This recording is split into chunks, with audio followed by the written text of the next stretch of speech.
Hi guys! Good afternoon! Kumusta po ang lahat? At welcome po sa aking channel. At ngayon po guys, pakikita ko lang po sa inyo yung aming saging saba na binili sa marketplace. Yan guys. Ano siya? 12 na peraso. So, kailangan ko siyang hugasan kasi ayan o, daghang kuan, puti-puti. Yan. Daghang puti-puti pa. Diyan muna sa lababo. At ganun siya kamahal guys, oh. Yung presyo is 209. Buti kiway walang butal. Isakto talaga nga Kasi kadalasan mayroong butal na 15 centavos. Ay, sorry, nahulog. Ay, napungil. Ayan guys, hilaw pa ni siya. Pero kailangan ko siyang hugasan para kana. Dakang itom-itom yan, oh. Hugasan ako na siya. Kani siya kay kuan siya kabuok 12. So magkuha ako ngayon ng 6 na peraso para sa aming hapunan. So yan yung isang hindi naman sa isang piling kasi bawas. Almost isang piling. Siguro nabawasan siya ng mga 4 or siguro ganun. Kasi binawasan niya ate kasi kung bilhin talaga yung isang buo guys is napakamahal na. So magkuha ako nito guys ng 6 na piraso para saingin namin mamayang gabi. So ito siya. Masarap yung hindi masyadong hinog. Yun yung gusto ko sa saging guys. Yung ganito lang siya ka green or ka dilaw. Ayaw ko yung medyo hinog na kasi na yun, maasim sa tiyan ba. Nagsumpong na yung yung acid pag sobrang hinog. Yan, ganyan. Apil manigtimbang ka ni siya guys, oh. Apil og timbang. Una gadagbog at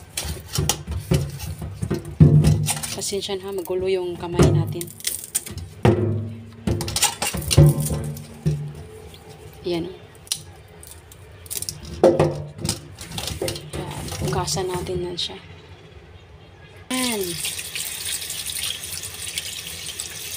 Dito ako naglalaba guys sa lababo na to. Maganda yung lababo na to kasi malaki. Yan o.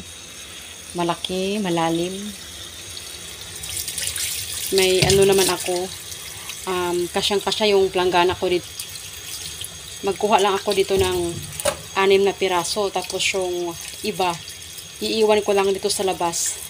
Or mamayang gabi bago ako matulog, ipasok ko na rin sa rep. Ganon yung ginagawa namin guys, para hindi masyadong hinog yung aming saging.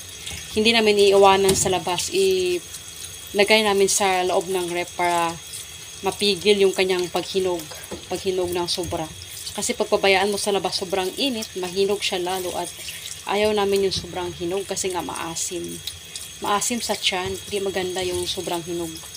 Lalong-lalo na ito ay Calboro, lalong hindi maganda yung overripe, masyadong na maasim. Yan, ganyan oh. To siya guys, lalaki pa siya kasi maluwang pa yung maluwang pa. Kung sa atin pa, sa probinsya is hindi pa siya masyadong guwang. Siyempre, nahinog na siya, sa pilitan na hinog, hindi yung kusa ba. Nasa pilitan dahil sa nilalagay. Ganyan. Pwede na rin. Na rin yan siya. Makain naman siya. Kahit siya ay Calboro, pwede na rin makain. Yan. Magsaing ako nito ng 6 na piraso guys. Para tatlo kami ni ate. I-merienda namin. Kasi ang oras natin ngayon is afternoon. I-merienda namin yung iba. Yung iba is iparis sa gatas mamayang gabi. Kaya tagtatatlo kami ni ate nito. Kaya ito ay 12 lahat dahil bukas naman is tagtatatlo kami ulit. Ganon yung ginagawa namin. Or minsan, pag gusto naming iprito naman siya. So, yan guys.